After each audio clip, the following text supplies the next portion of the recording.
Hello students, this is video number 4, video lecture number 4, microeconomics, chapter number 1. So today we will discuss about positive and normative economics. Positive economics and normative economics. What is positive economics basically? Positive economics, it deals with economic issues related to past, present or future, using the facts and figures. These facts and figures are known as, simply we can say, data. If we have past data, future means it may occur in future. If we have the data, on behalf of that data, if we defy anything, we give any decision, we give any opinion, it means it is positive economics. Positive economics में हम क्या करते हैं basically, जब हमारे पास कोई facts होता है, कोई डाटा होता है, पास्ट या प्रेजेंट डाटा या फ्यूचर डाटा सिर्फ वो होता है कि ये आगे आने वाले दिनों में ये चीज़ हो सकती है. अगर ऐसे डाटा हमारे पास होते हैं और इन डाटा के बिहाफ पे है अगर हम कोई इकोनॉमिक डिसीजन लेते हैं या इकोनॉमिक इश्यूज़ को हम डील करते हैं, तो उसको हम बोलते हैं positive economics, right. So on behalf of data, on the basis of the data. And normative economics deals with opinion. Opinion means if we have any kind of opinion that it may occur in future if we do the things in such a way. अगर हम कोई भी चीज़ अगर इस तरह से करते हैं या इकोनॉमिक डिसीजन हम लेते हैं कि आने वाले दिनों में अगर हम इस चीज़ को ऐसे इम्प्लीमेंट करें. एग्जांपल ढेर सारे हैं. जैसे एग्जांपल क्या है कि 2006-07 में जब मनरेगा आया था पिछली सरकार में, तो उन लोगों ने मनरेगा एक योजना ऐसी थी जिस पे फोकस ये था कि हम गरीबी को अपने देश में कुछ हद तक कम कर सकें. तो एक मनरेगा एक ऐसी योजना जो कि हम 100 दिन की गारंटी तो देते हैं मज़दूरों को और उससे कुछ हद तक गरीबी पे कंट्रोल किया जा सकता है. तो एक इस तरह का एक ओपिनियन था ये. इसके पहले कोई ऐसा डाटा नहीं था, ऐसा कोई फैक्ट्स और फिगर नहीं था. अगर ऐसे इकोनॉमिक डिसीजन हम लेते हैं या इकोनॉमिक इश्यूज़ को डील करते हैं on the basis of opinion, it is known as normative economics. ये नॉर्मेटिव इकोनॉमिक्स है. और ये नॉर्मेटिव इकोनॉमिक्स को हम व्हाट ऑट टू बी भी कहते हैं. ये कैसी इकोनॉमिक्स है ये?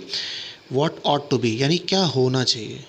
यानी हर एक सेंट्रल गवर्नमेंट में अगर बात करें या कोई भी अगर माइक्रो लेवल पे अगर बात करें, कोई प्रोड्यूसर भी इस तरह की बातों को या इस तरह के इश्यूज़ को डील करता है, इकोनॉमिक इश्यूज़ को. जैसे अगर वो ये काम अगर इस तरह से करे तो आने वाले दिनों में उसकी प्रॉफिट मैक्सिमाइज़ होगी, या सेंट्रल गवर्नमेंट ये कहती है कि हम गरीबी को कम कर सकते हैं या जीडीपी को इंक्रीज़ कर सकते हैं. सो ये सब इस तरह के जो डिसीजंस होते हैं ये नॉर्मेटिव इकोनॉमिक्स के अंतर्गत आते हैं. अब आते हैं इकोनॉमी. ये चैप्टर जो है चैप्टर नंबर 1 ये वाइंड अप होने को है. इसमें लास्ट एक चीज़ और बची है, इकोनॉमी क्या होती है. इकोनॉमिक्स तो अब तक हम पढ़ते आए हैं और हमें इकोनॉमिक्स ही पढ़ना है. इकोनॉमिक्स तो पूरा सब्जेक्ट हो जाता है, इसमें सब कुछ हम पढ़ते हैं. इश्यूज़ को कैसे हैंडल करते हैं या रिसोर्स के मैक्सिमाइजेशन को इकोनॉमिक्स कहते हैं. ढेर सारे डेफिनेशंस भी हमने पढ़े अभी तक. अब आते हैं हम इकोनॉमी. ये जो वर्ड है इकोनॉमी ये वर्ड ऐसा है जो कि इनकम्प्लीट वर्ड माना जाता है. It is incomplete if we put any region or any country before this word, then it will be complete definition or complete sentence you can say. यानी अगर इकोनॉमी की हम बात करें, अर्थव्यवस्था, तो अर्थव्यवस्था तो कहीं न कहीं की होगी ना. एक कोई पर्टिकुलर इकोनॉमी की होगी, पर्टिकुलर रीजन की होगी, पर्टिकुलर कोई स्टेट की होगी या पर्टिकुलर किसी कंट्री की होगी. इसलिए इसको हम इनकम्प्लीट वर्ड मानते हैं. इकोनॉमी क्या होती है यानी इसके आगे हम कोई अगर देश का नाम लगाते हैं, कोई कंट्री का नाम लगाते हैं, इंडियन इकोनॉमी, चाइनीज़ इकोनॉमी, तो ये पूरा माना जाता है. अब ये इकोनॉमी है क्या? Economy is a system by which people of an area earn there livings. ये ऐसी व्यवस्था होती है, यानी किसी भी देश की व्यवस्था को ही, यानी इकोनॉमिक सिस्टम को हम इकोनॉमी बोलते हैं, जिसमें क्या करते हैं, जिसमें वहाँ के लोग, people of an area earn their living, वहाँ के लोग अपनी लिविंग को अर्न करते हैं, अपनी अपनी जीविका को कमाते हैं, अपनी जीविका जीते हैं, कैसे रहा जाता है, क्या सिस्टम है, कैसे सिस्टम को वो फॉलो करते हैं, तो ये इकोनॉमी कहलाती है। अब ये इकोनॉमी जो होती है वो 3 तरह की होती है। There are 3 kinds of economies, 3 तरह के। इसको, ये बहुत इंपॉर्टेंट चीज़ है ये, और जनरल नॉलेज का भी ये क्वेश्चन आता है ये 3 तरह की इकोनॉमी क्या क्या होती हैं और कैसे कैसे देशों में ये 3 तरह की इकोनॉमी मिलती है। बेसिकली अगर देखा जाए तो ये इकोनॉमी तो सिंगुलर वर्ड है, अगर इसको हम प्लूरल में कहें तो ढेर सारे जो कंट्रीज़ हैं उनकी इकोनॉमीज़ हैं, तो टाइप्स ऑफ इकोनॉमी है, यानी जितनी भी कंट्रीज़ की इकोनॉमीज़ आती हैं वो इन्हीं में बिलोंग करती हैं, या तो ये या तो ये या तो ये, इन्हीं में से होती हैं। अब ये होते क्या हैं? First, centrally planned economy. First is centrally planned economy, और इसको हम सोशलिज्म भी कहते हैं। सेंट्रली प्लान्ड इकोनॉमी का मतलब क्या होता है? उस कंट्री के या उस इकोनॉमी के जो सेंटर में जो रूलर हो, जो उसमें रूल करता है, ओके, रूलर या शासक हो सकता है, वहाँ का प्रधानमंत्री हो सकता है, यानी जिसके कंट्रोल में ये आता है, इसलिए उसको बोलते हैं सेंट्रली प्लान्ड या सेंट्रली कंट्रोल्ड भी बोलते हैं। सेंट्रली प्लान्ड इकोनॉमी यानी वहाँ की अर्थव्यवस्था वहाँ के राजा के हाथ में या वहाँ के सरकार के हाथ में होती है, इसलिए इसको बोलते हैं centrally planned economy.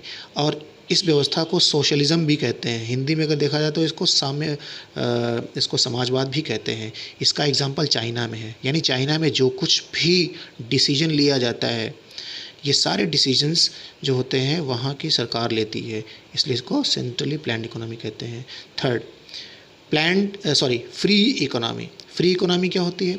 Free economy वो व्यवस्था होती है जहाँ पे के वहाँ जो भी इकोनॉमिक डिसीजन लिए जाते हैं वो सब कुछ वहाँ के इंडस्ट्रियलिस्ट के हाथ में होता है। और ये तीनों चीज़ें क्या होती हैं आगे हम देखेंगे कि वो इकोनॉमिक डिसीजन होते क्या या इकोनॉमिक इश्यूज होते क्या है बेसिकली उसमें। मिक्स्ड इकोनॉमी, थर्ड क्या है? Mixed economy. ये मिक्स्ड इकोनॉमी क्या है? मिक्स्ड इकोनॉमी वो व्यवस्था होती है जो कि वहाँ पे दोनों का मिक्स होता है, इसलिए इसको मिक्स बोलते हैं। यानी सोशलिज्म और मार्केट एरिया या फ्री इकोनॉमी दोनों का ये मिक्स होता है, यानी वहाँ की जो सरकार होती है वो उसको कंट्रोल करती है, और वहाँ पे जितने भी इंडस्ट्रियलिस्ट होते हैं या प्राइवेट सेक्टर की हम बात करें तो वो उनके पास वो अर्थव्यवस्था को चलाने का अधिकार होता है। तो यहाँ पे इस चीज़ में दोनों चीज़ें मिलेंगी, इसलिए इसको साम्यवाद भी बोलते हैं। दोनों चीज़ें होती हैं।